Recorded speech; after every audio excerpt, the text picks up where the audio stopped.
अस्सलाम वालेकुम स्टूडेंट्स, आज हमारा जो इस्लामियत का टॉपिक है वो हज और इसकी अहमियत है। सबसे पहले हम हज का मायने और मफ़हूम जानेंगे कि हज के मायने और मफ़हूम क्या है। हज इस्लाम का एक नहायत ही अहम रुकन है जिसके मायने ज़ियारत का इरादा करना है। इस्लाम में हज से मुराद ख़ास इबादत के इरादे से बैतुल्लाह यानी खाना काबा के गिर्द तवाफ़ करना, चक्कर लगाना और मुक़द्दस मकामात में हाजिर होकर मखसूस अमाल व अदा बजा लाना है। हज इस्लाम का बेटा एक नहायत अहम रुकन है। हज दीन इस्लाम का 5वां और आखिरी रुकन है। दीन इस्लाम के बेटा हमारे पास 5 अरकान आते हैं: कलमा तैयबा, नमाज, रोज़ा, ज़कात, हज। तो हज जो है इस्लाम का कौन सा रुकन है? 5वां रुकन है, 5वां और आखिरी रुकन है जो जिसे हज कहते हैं। और हज के मायने है इरादा करना। किस चीज़ का इरादा करना? ज़ियारत का इरादा करना। अब यहाँ पर ज़ियारत से मुराद यानी कि किस चीज़ की ज़ियारत करना, किस चीज़ के घर की ज़ियारत करना। यहाँ पर ज़ियारत का इरादा करना यानी कि अल्लाह ताला के घर की ज़ियारत का इरादा करना, यानी कि अल्लाह ताला के घर के जाने की इस्तिताअत रखना जो है वो हज कहलाता है। शरीयत की इस्तिलाह में इबादत की नियत से अयाम हज में बैतुल्लाह की ज़ियारत को जाने और मनासिक के हज यानी कि अरकान हज को अदा करने का नाम जो है वो हज कहलाता है। यानी कि यहाँ पर मुक़द्दस मकामात में जो है मखसूस अमाल अदा बजा लाना या मनासिक के हज या अरकान हज जो है वो अदा करने का नाम जो है वो हज कहलाता है। यानी कि अल्लाह ताला के घर की ज़ियारत करना, अल्लाह ताला के घर का तवाफ़ करना, उसके इर्द गिर्द 7 चक्कर लगाना और मुक़द्दस मकामात पर जो है वो मखसूस अमाल व अदाब जो है वो उसके अरकान को पूरा करना जो है वो हज कहलाता है। अब हज की फ़र्जियत क्या है? हज इस्लाम का 5वां अहम रुकन है। ये मुसलमानों पर सन 9 हिजरी में फ़र्ज़ हुआ था। हज हर आकिल अक्लमंद बालिग जब कोई शख्स बालिग हो जाता है तब की बात है, तंदुरुस्त और साहिब इस्तिताअत मुसलमान ज़िंदगी में एक मरतबा फ़र्ज़ है। अल्लाह ताला कुरान पाक में इरशाद फरमाता है, और लोगों पर अल्लाह का हक है कि जो उस घर तक जाने की इस्तिताअत रखे, अल्लाह के घर का हज करना है। हज फ़र्ज़ होने के बाद सन 10 हिजरी में हमारे प्यारे नबी सल्लल्लाहु अलैहि वसल्लम हमारे प्यारे नबी हज़रत मोहम्मद सल्लल्लाहु अलैहि वसल्लम ने एक मरतबा हज अदा किया जो हिज्जतुल विदा के नाम से मशहूर हुआ। बेटा हज की फ़र्जियत ये है कि हज जो है दीन इस्लाम में जो है वो सन 9 हिजरी को नाजिल हुआ और यहाँ पर अल्लाह ताला की ज़ात ने जो है वो कुरान पाक सूरतुल आल इमरान आयत नंबर 97 में जो इरशाद फरमाया है, इसका मफ़हूम कुछ इस तरीके से कि बेटा हज जो है वो हर साहिब इस्तिताअत मुसलमान पर ज़िंदगी में एक मरतबा फ़र्ज़ है। इसकी अहमियत का अंदाज़ा हम लोग इस तरीके से बखूबी लगा सकते हैं कि जो शख्स जो है ज़्यादा राह यानी कि अल्लाह ताला की राह में ताकत रखता है, सवारी पर भी उसको कुदरत है और उसके बावजूद हज ना करे तो उससे कोई फ़र्क नहीं पड़ता कि वो यहूदी होकर मरे या नसरानी होकर मरे। तो जो लोग यानी कि इस्तिताअत के बावजूद हज नहीं करते, तो हज़रत उमर रज़ी अल्लाह ताला अन्हा का कौल है, मशहूर कौल है कि जो लोग इस्तिताअत के बावजूद हज नहीं करते, मेरा जी चाहता है कि उन पर जुज़िया यानी कि जो गैर मुसलमानों पर टैक्स लगाया जाता था लगा दूँ ताकि ये तर्ज़ अमल गैर मुसलमानों जैसा हो। यहाँ तक हज़रत उमर फ़ारूक ने फरमा दिया।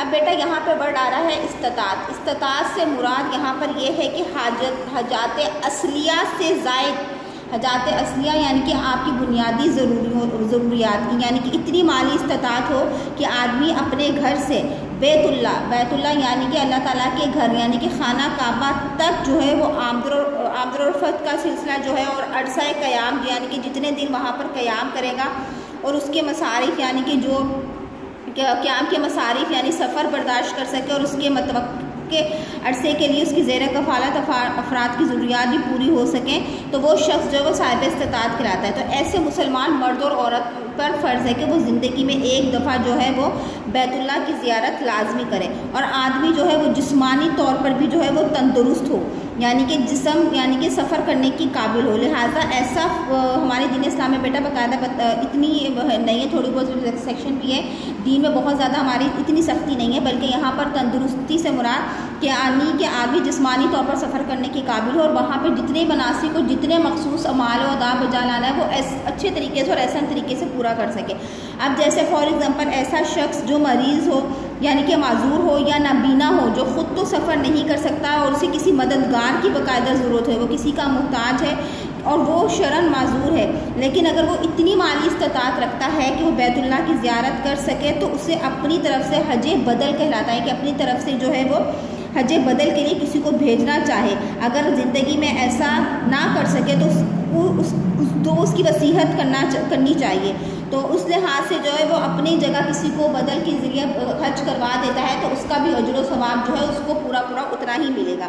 तो एक उस मजबूरी की सूरत में कि इंसान तंदुरुस्त ना हो, तो उस सूरत में जो है वो इंसान जो है माजूर हो, नाबीना हो और किसी का मददगार हो और उस वक्त उसको कोई मदद नहीं मिल रही तो वो हज बदल कर सकता है। तो उसमें जो है हमारे दीन इस्लाम में जो है वो उस तरीके से भी लोग हज कर सकते हैं। अगर फॉर एग्जांपल वो अपनी ज़िंदगी में नहीं कर पा रहा तो वो वसीयत भी कर सकता है। अब हज फ़र्ज़ होने के बाद आप सल्लल्लाहु अलैहि वसल्लम ने सन 10 हिजरी में जो है वो ज़ाहिर सी बात है किया था, तो एक मरतबा हज किया था और जो पहला और आखिरी हज था वो जो है वो दीन इस्लाम में हिज्जतुल विदा के नाम से जो है वो मशहूर है। अब आ जाते हैं हज और उम्रा के अहकाम, यानी कि हज और उम्रे के कुछ अहकामात हैं दीन इस्लाम में। वो कौन कौन से अहकामात हैं? वो ये अहकामात है, नंबर फर्स्ट है बेटा, हज और उम्रा अदा करने वाले के लिए ज़रूरी है कि मिकात से पहले एहराम बांधें। मर्द का एहराम 2 चादरें हैं, एक चादर तहबंद के तौर पर जिसको इज़ार कहा जाता है और दूसरी चादर जिससे ऊपर वाला बदन का हिस्सा ढांपा जाता है जिसको रिदा कहा जाता है। और औरतों के एहराम जो है वो सिले हुए सादा कपड़े हैं। एहराम पहनने के बाद 2 रकअतें जो है वो नमाज नफल अदा की जाती है और बाद में तलबिया पढ़कर एहराम हज और उम्रे की नीयत की जाती है। मिकात बेटा ऐसी जगह को कहा जाता है जहाँ पर एहराम बांधा जाता है। तो सऊदी अरब में बहुत सारे ऐसे मिकात हैं, कोई एक नहीं है, 10-12 मिकात है, लेकिन सुन्नत रसूल के मुताबिक कई लोग जो है वो जुल हलीफा के मकाम पर एहराम बांधते हैं, जहाँ पर आप सल्लल्लाहु अलैहि वसल्लम ने हज और उम्रे की नीयत से जो है वो जुल हलीफा के मकाम पर जो है एहराम बांधा। तो उस मिकात से पहले जो है वो एहराम बांध लें। लोग घर से भी एहराम बांध के निकल सकते हैं, एयरपोर्ट पर भी एहराम आप लोग गुस्ल करके वज़ू करके एहराम बांध सकते हैं। तो यहाँ पे मर्दों का एहराम बताया गया है कि मर्दों का एहराम कितना एहराम जो बांधा जाता है वो कितना होता है, और औरतों का जो है एहराम जो होता है वो सिले हुए सादा कपड़े हैं। एहराम बांधने के बाद 2 रकअत नमाज जो नफिल अदा की जाती है और उसके बाद तलबिया पढ़कर जो है हज और उम्रा या जो भी आप हज कर रहे हैं उम्रा कर रहे हैं उसकी नीयत करके बाकायदा जो है वो आप जो है वो उस रुकन को फिर आगे पूरा करेंगे।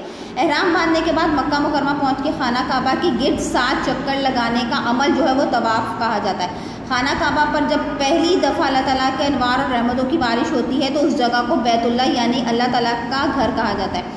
अब 7 चक्कर लगाए जाते हैं, जैसे कि बेटा आप खाना काबा के इर्द गिर्द, जैसे कि ये आप तस्वीर देखें, ये खाना काबा अल्लाह ताला का घर है, तो यहाँ पे 7 चक्कर लगाते हैं। जैसे फॉर एग्जांपल इस पॉइंट से शुरू किया तो आपने पूरा तवाफ़ करना है और यहाँ पर आकर जब आप इस पॉइंट पर रुकेंगे तो आपका 1 चक्कर होगा। इस तरीके से फिर दूसरा लगाएंगे, फिर तीसरा लगाएंगे, चौथा, 5वां, 6ठा, 7वां। तो इस पॉइंट पर आके जिस पॉइंट से आपने शुरू किया था यहाँ पर जब आप लोग एंड करेंगे तो आप लोगों के जो है वो 7 चक्कर कंप्लीट होंगे। तो ये जो अमल है वो तवाफ़ कहलाता है और तवाफ़ अव्वल कहलाता है। और 2 तवाफ़ होते हैं, फिर आखिरी तवाफ़ तवाफ़ विदा कहलाता है, जो जब खाना काबा हज अदा कर लिया जाता है तो उस वक्त जाते हुए तवाफ़ विदा आखिरी तवाफ़ जो है काबा का किया जाता है। और इसके बाद जब अल्लाह ताला के घर पर पहली नज़र पड़ते ही साथ ज़ाहिर सी बात है जब आप लोग अल्लाह ताला के घर में जा रहे हैं तो अनवार और रहमतों की बारिशें जो है वो अल्लाह ताला की शुरू हो जाती हैं। नूर ही नूर बरसता है मुसलमानों पर और रहमत ही रहमत नाजिल होता है। जैसे ही अल्लाह ताला के घर का दीदार करते हैं पहली नज़र पड़ते ही जो दुआ दिल से निकली जाती है वो डायरेक्ट अर्श पे जाती है और अल्लाह ताला की ज़ात वो दुआ फ़ौरन जो है वो कबूल फरमा लेते हैं। तवाफ़ के बाद मकाम इब्राहीम के पास 2 रकअत नमाज पढ़ी जाते हैं। मकाम इब्राहीम के पास बेटा इसकी एक छोटी सी हिस्ट्री है। मकाम इब्राहीम यानी कि इब्राहीम की जगह, वहाँ पर 2 रकअत नमाज अदा की जाती है। बेटा मकाम इब्राहीम वो जगह है जहाँ पर हज़रत इब्राहीम अलैहिस्सलाम ने एक पत्थर था जहाँ पे चढ़कर खाना काबा की इब्तिदा की थी। हज़रत इस्माइल उनके बेटे ने हज़रत इब्राहीम अलैहिस्सलाम को वो पत्थर दिया था जहाँ पर उन्होंने पहला पत्थर काबा का लगाया था, जहाँ से वो खाना काबा की जो है वो तामीर की इब्तिदा हुई थी। तो वहाँ पर उस सुन्नत को पूरा करते हुए मकाम इब्राहीम पर जो है वो 2 रकअत नमाज जो है वो पढ़ी जाती है। नमाज के बाद हाजी या उम्रा करने वाले को सफ़ा और मरवा के दरमियान सही के लिए जाना चाहता है। सही का मतलब होता है दौड़ना, यानी सफ़ा और मरवा 2 पहाड़ के नाम है जहाँ पे सफ़ा से मरवा, मरवा से सफ़ा पूरा एक जो चक्कर लगाए जाते हैं वो 7 दफ़ा चक्कर लगाए जाते हैं। और सफ़ा और मरवा के जो है पहाड़ के दरमियान सही करना, सही का मतलब होता है दौड़ना। तो ये अमल जो है वो 7 दफ़ा दौड़ना जो है वो सही का अमल कहलाता है, जो कि तवाफ़ के बाद किया जाता है। सही के मायने है दौड़ना। और ये दौड़ क्यों की लगाई जाती है, इसके पीछे भी बेटा इस्लामिक हिस्ट्री है। जिसको कौन सी सुन्नत को पूरा किया जाता है, वो बीबी हाजरा की सुन्नत की याद में हम लोग ये सही करते हैं। ये दौड़ जो है वो हज़रत हाजरा की याद मनाने के लिए की जाती है, जो वो परेशानी की हालत में अपने छोटे बेटे हज़रत इस्माइल अलैहिस्सलाम के लिए पानी की तलाश में 2 पहाड़ियों सफ़ा और मरवा के दरमियान दौड़ी थी। 7 बार दौड़ने के बाद हज़रत जिब्राईल अलैहिस्सलाम आए। हाथों उन्होंने ज़मीन पर अपनी एड़ी लगाई, जिसके असर से पानी का चश्मा फूट कर निकला, जो जमजम के नाम से मशहूर है। ये नहायत बाबरकत पानी है। तो ये वो अमल था जहाँ पर हज़रत बीबी हाजरा यानी कि हज़रत इस्माइल अलैहिस्सलाम जब अपनी बीवी और बच्चों को जो है वो एक वीरान जगह पर छोड़कर चले गए थे, तो वहाँ पर जो थे हज़रत बीबी हाजरा, जब हज़रत इस्माइल को प्यास लगी बहुत ज़्यादा अलैहिस्सलाम को, तो हज़रत बीबी हाजरा परेशानी की आलम में उन्होंने सफ़ा से मरवा 7 दफ़ा चक्कर लगाए कि कहीं से शायद पानी मिल जाए। तो अल्लाह ताला की ज़ात को माँ की वो ममता और वो तड़प इतनी पसंद आई 7 दफ़ा चक्कर लगाने पर कि वहाँ से एक चश्मा फूटा जो जमजम के नाम से, और क़यामत तक वो पानी जो है वो चलता रहेगा, यानी कि पानी कभी भी जो है वो रुकेगा नहीं। तो इस पानी में नहायत बरकत है। यानी कि हज़रत बीबी हाजरा की अदा इतनी पसंद आई तो उसे सुन्नत के तौर पर जो है वो हज के एक अरकान में जो है वो बाकायदा जो है मनासिक के हज में ये रुकन रखा। सही का अमल जो मुसलमान जो है वो सफ़ा से मरवा हज़रत हाजरा बीबी हाजरा की याद में जो है वो सही करते हैं। हज के काम में 8 ज़िलहज को सुबह को मिना के मकाम पर ठहरना होता है। जब सही का अमल कर लेते हैं उसके बाद सन 8 ज़िलहज को मिना के मकाम पर ठहरते हैं, जहाँ पर हज़रत इब्राहीम और हज़रत इस्माइल की अमल की यादगार है। जब हज़रत इब्राहीम अलैहिस्सलाम अल्लाह ताला के हुक्म से अपने प्यारे बेटे हज़रत इस्माइल अलैहिस्सलाम को ज़िबा करने के लिए जा रहे थे, उस दौरान 3 बार 3 जगहों पर शैतान आड़े आया और अल्लाह ताला के हुक्म से हज़रत इब्राहीम अलैहिस्सलाम शैतान को भगाने के लिए तीनों जगह पे 7-7 मरतबा कंकरियाँ फेंकी। इस अमल को रमीउल जमार कहा जाता है। रमीउल जमार यानी कि वो अमल कहलाता है जिसमें बेटा हाजी कराम जो है वो 3 जगहों पर जो है वो मिना के मकाम पर पहुंचने के बाद 7-7 कंकरियाँ फेंकते हैं। ये भी हज़रत इब्राहीम अलैहिस्सलाम की सुन्नत और याद में जो है वो अमल किया जाता है। जब हज़रत इब्राहीम अलैहिस्सलाम हज़रत इस्माइल अलैहिस्सलाम को जो है वो अल्लाह ताला के हुक्म के मुताबिक ज़िबा करने के लिए जा रहे थे, तो 3 जगहों पर शैतान रास्ते में आया और उन्होंने हज़रत इब्राहीम अलैहिस्सलाम को बहकाने की कोशिश की कि तुम क्यों कर रहे हो ये सब कुछ। तो हज़रत इब्राहीम अलैहिस्सलाम को 3 जगहों पर जो है वो शैतान ने बहकाया कि तुम अपने बेटे को क्यों कुर्बान करने जा रहे हो। तो वहाँ पर शैतान को भगाने के लिए हज़रत इब्राहीम अलैहिस्सलाम ने 3 जगहों पर 3 बार शैतान को कंकरियाँ मारी थी। तो वो सुन्नत इब्राहीम को जो है वो मिना में ठहरने के बाद जो हाजी कराम है वो इस रुकन को पूरा करते हैं कि शैतान को जो है वो 3 बार कंकरियाँ 3 जगहों पर मारी जाती हैं। हाजी को 9 ज़िलहज 8 ज़िलहज के बाद 9 ज़िलहज्जा को मकाम अरफात पर सूरज की ज़वाल से पहले पहुंचकर ठहरना होता है, जिसे वकूफ़ अरफात कहा जाता है। हज के अरफात में ठहरना हज का रुकन है। इस अमल के बगैर हज नहीं होता। बेटा ये हज का अहम मेन रुकन है मकाम अरफात, जहाँ पे सूरज की ज़वाल से पहले जो है मुसलमानों को वहाँ लाजमी पहुँचना होता है। अगर वो उससे पहले नहीं पहुँच पाए, उन्होंने ताख़ीर कर दी, तो आपका हज जो है वो फौत हो जाता है। तो इसके बगैर जो है वो हज नामुकम्मल है। यानी कि ये फ़राइज़ हज के 3 फ़राइज़ में से एक अहम फ़र्ज़ है कि मकाम अरफात पे सूरज के ज़वाल से पहले पहुँचे।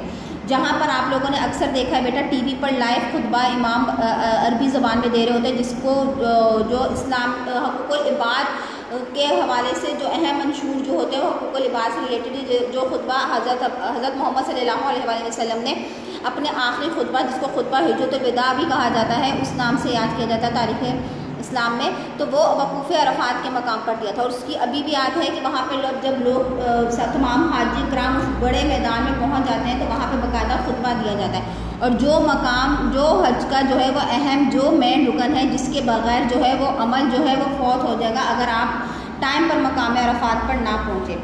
हज के काम में से वादी मुज़दलिफ़ा में 10 ज़िलहज की रात को पहुंचकर क़याम करना होता है। जब हाजी कराम मकाम अरफात से फारिग हो जाते हैं तो वादी मुज़दलिफ़ा में 10 ज़िलहज को पहुंचते और वहां रात को क़याम करते हैं। उसके बाद हज के तरीक़ाकार में बेटा फिर उसके बाद जो है हाजी कराम क्या करते हैं, इसके बाद जो है वो 10 ज़िलहज को, ज़ाहिर सी बात है जो हमने पीछे पढ़ी सुन्नत इब्राहिम, जब हज़रत इस्माइल अलैहिस्सलाम को ज़िबा करने के लिए जा रहे थे कि आप सल्लल्लाहु अलैहि वसल्लम सिर्फ़ और सिर्फ एक आजमाइश और एक इम्तिहान था हज़रत इब्राहिम अलैहिस्सलाम के लिए कि वो आया कि मेरे उस हुक्म की तामील करते हैं यानी, लेकिन हज़रत इब्राहिम अलैहिस्सलाम और हज़रत इस्माइल अलैहिस्सलाम उनके बेटे ने अल्लाह ताला के हुक्म की तामील की और अल्लाह ताला को वो अदा इतनी पसंद आई कि हज़रत इस्माइल को फ़ौरन उठाकर वहाँ पर उसकी जगह एक दुम्बा भेज दिया। तो वो सुन्नत इब्राहिमी जो कि अभी जैसे कि बेटा ज़िलहज का महीना स्टार्ट हो गया, जैसे यकम ज़िलहज है तो तमाम मुसलमान जो है वो सुन्नत इब्राहिमी को अदा करते हैं। हम मुसलमान सुन्नत इब्राहिमी को अदा करते हैं और उस सुन्नत इब्राहिमी की याद में जो है वो अल्लाह ताला की राह में जो है वो ईद उल अज़हा पे जानवर ज़िबा करते हैं, जानवर कुर्बान करते हैं। इसी तरीके से हाजी कराम भी 10 ज़िलहजा मिना में रमीउल जुमरा के बाद यानी कि शैतानों को कंकरियाँ मारने के बाद कुर्बानी करते हैं जो कि शरीयत के हुक्म के मुताबिक है। फिर सर के बाल मंडवाए जाते हैं, तराशे जाते हैं, जिसको हल्क और तराशने को कसर कहा जाता है। उसके बाद जो है हाजी कराम एहराम से बाहर आ जाते हैं और हज के अहकाम पूरे हो जाते हैं। फिर हज के अहकाम के बाद, कुर्बानी के बाद बैतुल्ला का तवाफ़ जो ज़ियारत भी है जिसके बग़ैर हज का अमल पूरा नहीं होता। तवाफ़ ज़ियारत के अलावा सब अहकाम के आखिर में मक्का शरीफ को छोड़ने से पहले जैसा कि स्टार्ट में बताया था एक और तवाफ़ कहा किया जाता है जिसको तवाफ़ सदर यानी तवाफ़ विदा कहा जाता है जो हज के लिए वाजिब है। अब हम लोग यहाँ पे ये हमारे इस्लाम के जो मनासिक हज हैं, दीन इस्लाम के जो अहम अरकान हैं उनको पूरा करने के बाद जो है वो हाजी कराम जो है वो वापस अपने अपने घरों को लौट जाते हैं। अब हज की फजीलत और अहमियत। हज दरअसल सुन्नत इब्राहिमी है। ये हमें हज़रत इब्राहिम अलैहिस्सलाम, हज़रत इस्माइल अलैहिस्सलाम और बीबी हाजरा हज़रत हाजरा की अजीमुल शान कुर्बानी की याद दिलाती है। अब हज एक जानी और माली इबादत है। हज का सबसे बड़ा फ़ायदा जो है वो बेटा गुनाहों की बख्शिश है। नबी करीम सल्लल्लाहु अलैहि वसल्लम ने फरमाया जिस शख्स ने हज के दौरान हर बुरी बात से दूरी अख्तियार की यानी बुराइयों से बचा रहा और बैतुल्लाह से यूँ पाक होकर लौटेगा गोया वो अब भी माँ के पेट से पैदा हुआ है। आप सल्लम ने एक और मौके पर इरशाद फरमाया हज और उम्रा गुनाहों को तंगदस्ती को ऐसे दूर करते हैं जैसे आग की भट्टी लोहे, सोने और चांदी का मैल दूर करती है। हज अदा ना करने के बारे में आप सल्लल्लाहु अलैहि वसल्लम ने मज़ीद इरशाद फरमाया जो शख्स जिस्मानी तौर पर सेहतमंद हो, माली इस्तिताअत भी रखता हो और कोई शरई उज़र या मजबूरी उसके आड़े ना आती हो, फिर वो हज ना करे तो वो यहूदी हो या नसरानी होकर मरे तो अल्लाह ताला की ज़ात को कोई फ़र्क नहीं पड़ता। अब यहाँ पर हज की अहमियत और फजीलत को उजागर करते हुए सुन्नत इब्राहिमी हज़रत इब्राहिम अलैहिस्सलाम यानी कि हज़रत इस्माइल और बीबी हाजरा की ज़ीमुल शान कुर्बानियाँ याद दिलाई गई। जैसा कि हमने पढ़ी हज़रत इब्राहिम अलैहिस्सलाम ने जब हज़रत इस्माइल अलैहिस्सलाम को अल्लाह ताला की राह में कुर्बान किया, एक कुर्बानी हमने वो पढ़ी जिसे सुन्नत इब्राहिमी को हम लोग जो है वो अदा करते हैं। बीबी हाजरा ने जब परेशानी के आलम में जब सफ़ा और मरवा के दरमियान जो दौड़ लगाई जिसको सही का अमल कहा जाता है वो हम लोग जिसके बारे में हमने पढ़ा है अजीम कुर्बानी वो याद दिलाई गई। फिर सुन्नत इब्राहिमी को जब हज़रत इब्राहिम अलैहिस्सलाम हज़रत इस्माइल अलैहिस्सलाम को ज़िबा करने के लिए अल्लाह ताला की राह में जा रहे थे तो शैतान ने बहकाने की कोशिश की गई, उनको कंकरियाँ मारी गई जो रमीउल जुमरा का अमल कहलाता है। वो एक सुन्नत इब्राहिमी एक वो अजीम कुर्बानी के बारे में कहा जाता है। तो बेटा हज जो है वो एक जानी और माली दोनों तरह की इबादत है। तो इसका सबसे बड़ा फ़ायदा ये होता है कि अल्लाह ताला की ज़ात जो है वो इंसान के तमाम बड़े छोटे गुनाहों को माफ़ फरमा देती है। तो जब इंसान के इतने छोटे बड़े गुनाहों को माफ़ फरमा देती है तो आप सल्लल्लाहु अलैहि वसल्लम ने फरमाया तो हज जो है वो इस तरीके से अदा करना चाहिए कि इंसान जो है वो हर बुरी बात और हर बुरे अमल से जो है वो अपने आप को दूर रखे यानी कि बुराइयों से बचता रहे। अब ये नहीं कि बैतुल्लाह में अल्लाह ताला के घर की ज़ियारत करने जा रहे हैं तो वहाँ पर भी आप चोरी, ग़ीबत, चुगली इस तरह और दूसरों पे बुहतान, इल्ज़ाम तराशी, अगर आप लोग इस तरह के बुरे अफ़ाल भी बैतुल्लाह अल्लाह ताला के घर में जाकर करोगे और बाद में करोगे तो फिर बुरी बातों को नहीं छोड़ोगे तो फिर वो उस हज का कोई फ़ायदा नहीं बेटा। फिर वहाँ पर आप लोगों की गुनाहों की बख्शिश नहीं है। गुनाहों की बख्शिश उस सूरत में जब इंसान अपनी ज़ुबान और हाथ से जो है दूसरे मुसलमान जो है वो उनसे उनकी ज़ुबान और हाथ से महफूज रहे और हर बुरी बात से अपने आप को दूर रखें। जब बुराइयों से बचा रहेगा तो अल्लाह ताला की ज़ात ने फरमाया तो वो शख्स गुनाहों से बिल्कुल ऐसे पाक हो जाएगा जैसे अभी अभी वो इस दुनिया में आया हो। और हज और उम्रा जो है वो गुनाहों को और तंगदुस्ती को जो है वो दूर कर देते हैं। ऐसे गुनाहों तंगदुस्ती को दूर कर देते हैं जैसे लोहे को जब बेटा सोने और चांदी का मैल दूर करने के लिए इसको आग की भट्टी लोहे को जब सोने और चांदी को जिस तरीके से वो मैल दूर कर देती है सोने और चांदी का और बिल्कुल वो एक तरीके से सोना और चांदी चमक उठता है। हीरा आपने देखा होगा कैसे चमक जाता है जब उसकी मैल कुचैल को दूर कर दिया जाता है। जब कोयले में से निकाल कर उसको तराशा जाता है, उसको भट्टी यानी लोहे में जब तपाया जाता है आपकी भट्टी में, तो वो बिल्कुल हीरा आपने देखा कैसे चमक रहा होता है। तो इंसान भी हज और उम्रा करने के बाद गुनाहों और तंगदस्ती से ऐसे ही जो है वो दूर हो जाता है। अब अल्लाह ताला की ज़ात ने हज ना अदा करने वालों के बारे में फरमाया कि वो शख्स जो जिस्मानी तौर पर भी सेहतमंद है, किसी तरह की कोई मजबूरी भी नहीं है और माली इस्तात भी रखता है कि अल्लाह ताला के घर की ज़ियारत कर सकता है, उसके बावजूद और कोई उसको शरई उज़र या मजबूरी कोई नहीं है, तो उसके बावजूद भी अगर उसने अल्लाह ताला के घर की ज़ियारत नहीं करी तो अल्लाह ताला की ज़ात ने साफ़ कह दिया वो यहूदी होकर मरे, नसरानी होकर मरे,